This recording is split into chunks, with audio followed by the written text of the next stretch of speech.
मोहब्बत की गलती पार्ट 11।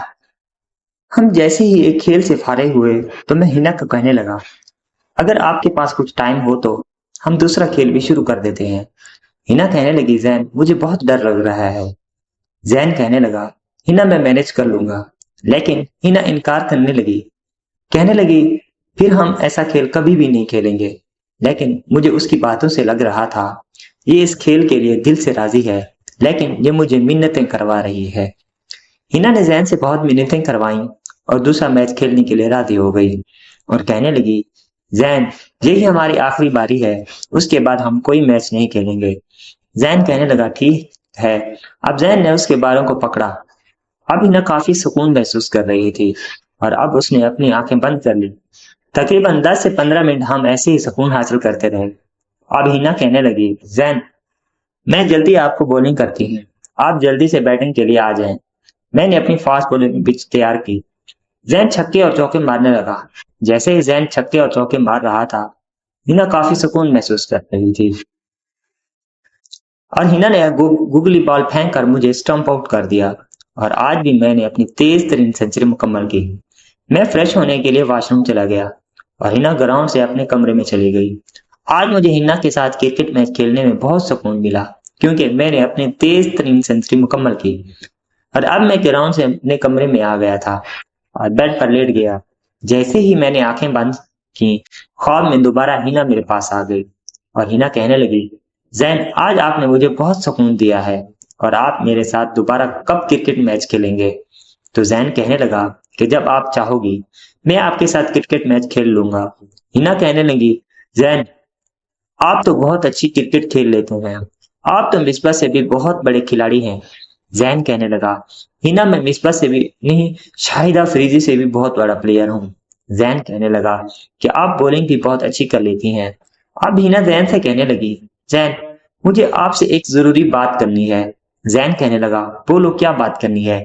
जैसे ही हिना ने ये कहा, मुझे आपसे कोई जरूरी बात करनी है, तो मेरी आंख खुल गई और मैं बहुत परेशान हो गया और सोचने लगा कि आखिर हिना मुझसे ख्वाब में क्या बात करने वाली थी, क्योंकि मैंने अभी थोड़ी ही देर पहले उसके साथ वो काम किया जो आप समझ रहे होंगे। इसीलिए वो मुझसे दोबारा ख्वाब में आकर वो सब कुछ करने के लिए आई होगी। अब मुझे दोबारा नींद नहीं आ रही थी। आखिरकार मैं अपनी आंखें बंद करके सो गया और मुझे नींद आ गई। सुबह उठा, नहा धोकर फ्रेश हुआ, यूनिफॉर्म पहना और नाश्ते की मेज पर आ गया। हम सब ने मिलकर नाश्ता किया और मामी मुझसे कहने लगी, बेटा आज आप घर जल्दी आइएगा, क्योंकि घर पर आज 11-12 बजे तक मेहमान आ जाएंगे। और जैन मामी से कहने लगा, मामी हम ऐसा करते हैं कि आज स्कूल की छुट्टी कर लेते हैं।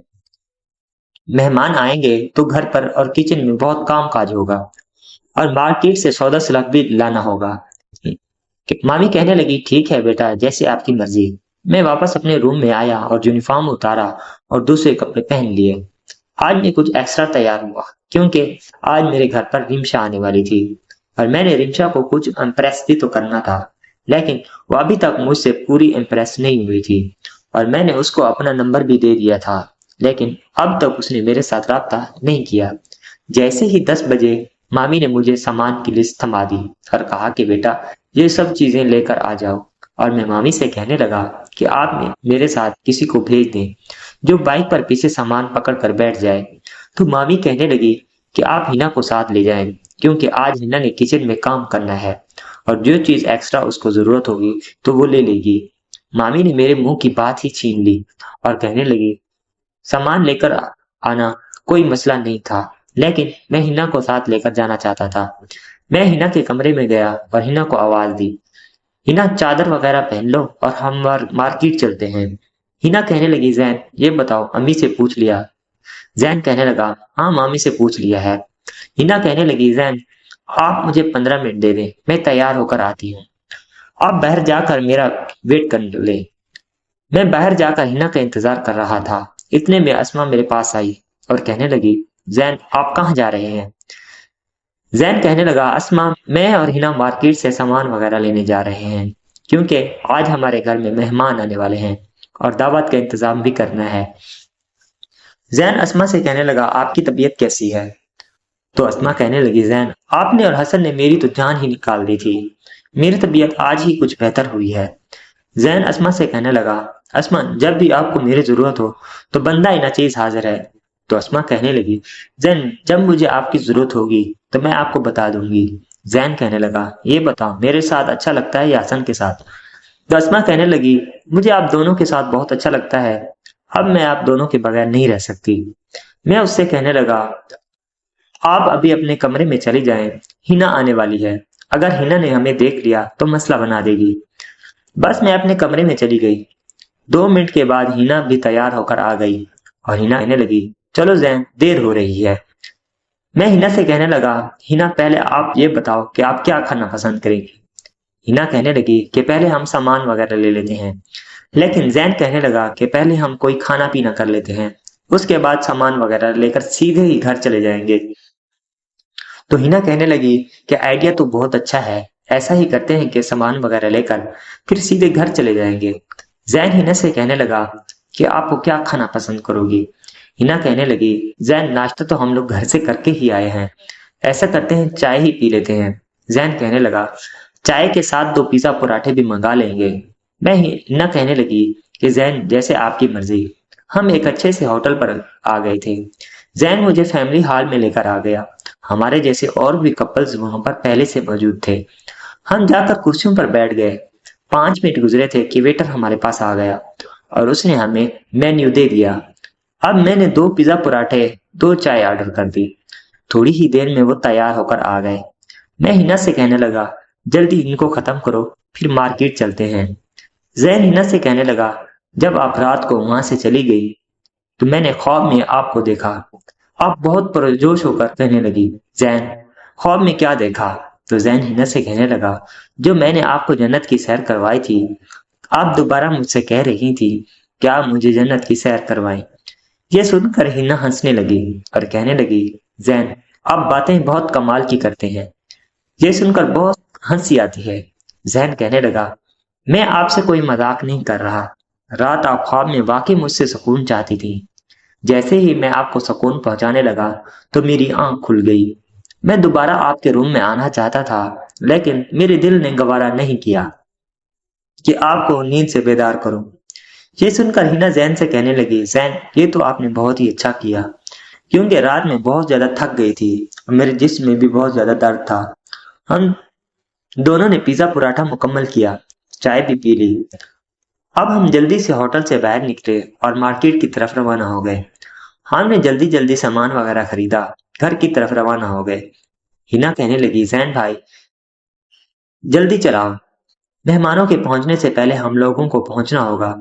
जैन ने तेज तेज बाइक चलाई और हम लोग घर पहुंच गए। हिना ने सामान समेटा और किचन में जाकर रख दिया और मैं आकर वापस अपने रूम में आ गया। अभी थोड़ी ही देर गुजरी थी कि मेरा मोबाइल बजने लगा। मैंने कॉल उठाई और कहने लगा, कौन? तो आवाज आई, मैं रिमशा बात कर रही हूँ। मैं कहने लगा, कैसी है रिमशा? रिमशा कहने लगी, मैं ठीक हूँ। जैन आप कैसे हैं? तो जैन कहने लगा, मैं भी ठीक हूँ। रिमशा कहने लगी कि हम आपके घर की तरफ आ रहे हैं, हम रास्ते में हैं और तकरीबन 10 मिनट तक आपके घर पहुंच जाएंगे। मैंने कहा, ठीक है, आप जल्दी पहुंचे, मैं आपका इंतजार कर रहा हूँ। और रिमशा ने अल्लाह हाफिज कहा और जैन ने भी अल्लाह हाफिज कहा। और अब मैं कुछ एक्स्ट्रा तैयार होने लगा, क्योंकि मैंने रिमशा को आज इम्प्रेस करना था। मैंने अपने बालों को जेल लगाई और अपने बाल सेट करने लगा और उसके बाद मैंने अपने कपड़ों को बहुत ही प्यारी खुशबू लगाई और बाहर आकर दरवाजे पर रिमशा का इंतजार करने लगा। अभी थोड़ी ही देर गुजरी थी, 3 नकाबपोश औरतें रक्शे से उतरी और हमारे दरवाजे की तरफ आने लगी। मैं रिमशा को तो पहचान लिया था, बाकी 2 औरतों को नहीं पहचाना था। मैंने रिमशा और 2 औरतों को खुशामदीद कहा और घर की तरफ ले आया। मामी हिना अस्मा ने तीनों औरतों को अपने गले से लगाया और खुशामदीद कहा। मामी अपनी कजन के साथ खूब गप्पे लगा रही थी। हिना अस्मा आज किचन में काम कर रही थी। सबसे पहले मामी ने मेहमानों के लिए चाय बनवाई। रिमशा कहने लगी, मामी आपका घर तो बहुत ही खूबसूरत बना हुआ है, काफी बड़ा भी है। रिमशा कहने लगी, मामी मैं आपका घर को देख लूं? तो मामी कहने लगी, हाँ बेटा, आपका अपना ही घर है, देख लो। असल में रिमशा जैन के पास जाना चाहती थी, यानी कि वो जैन से बातचीत करना चाहती थी। अब रिमशा इधर उधर देखने लगी। वो जैन को ढूंढ रही थी। लेकिन जैन उसे कहीं भी नजर नहीं आ रहे थे, क्योंकि रिमशा पहली मर्तबा अपनी कजन के घर आई थी। रिमशा से पहले किचन में चली गई, जहां हिना और अस्मा काम कर रही थी। रिमशा हिना अस्मा से कहने लगी, कैसी हो अस्मा? हम ठीक हैं। रिमशा, आप सुनाओ, आप कैसी हैं? मैं भी ठीक हूँ। रिमशा हिना से कहने लगी, हिना कभी आप भी कराची का चक्कर लगाएं और हमें भी खिदमत का मौका दें। हिना कहने लगी, जी रिमशा, बिल्कुल जरूर, हम लोग कराची का चक्कर लगाएंगे। लेकिन आपको तो पता है मेरे अब्बू सरकारी मुलाजिम हैं, वो हमेशा ही घर से बाहर रहते हैं, जिसकी वजह से हम घर से ज्यादा दूर कहीं भी नहीं जा सकते। रिमशा से कहने लगी, हिना जैन आपके क्या लगते हैं? हिना कहने लगी, रिमशा ये मेरी कजन लगते हैं और मेरी फूफो के बेटे हैं। उनका घर गांव में है और ये मुल्तान में पढ़ाई के सिलसिले में आए हुए हैं। अब रिमशा किचन से बाहर निकली और जैन ने उसे इशारा किया कि आप मेरे रूम में आ जाएं। अब रिमशा जैन के कमरे में चली गई। दोस्तों, इस नावल का अगला पार्ट देखने के लिए चैनल को सब्सक्राइब कर दें और वीडियो को लाइक कर दें। नाजरीन, हम आपको रोजाना बोलते हैं कि हमें 2000 सब्सक्राइबर पूरे करने का टारगेट मिला है। हम आपके लिए मेहनत से नावल को लिखते हैं। अगर आप हमें सब्सक्राइब कर देंगे तो हमें बहुत खुशी होगी और बेल आइकन को जरूर प्रेस करें ताकि आने वाली किस्त आपको जल्द से जल्द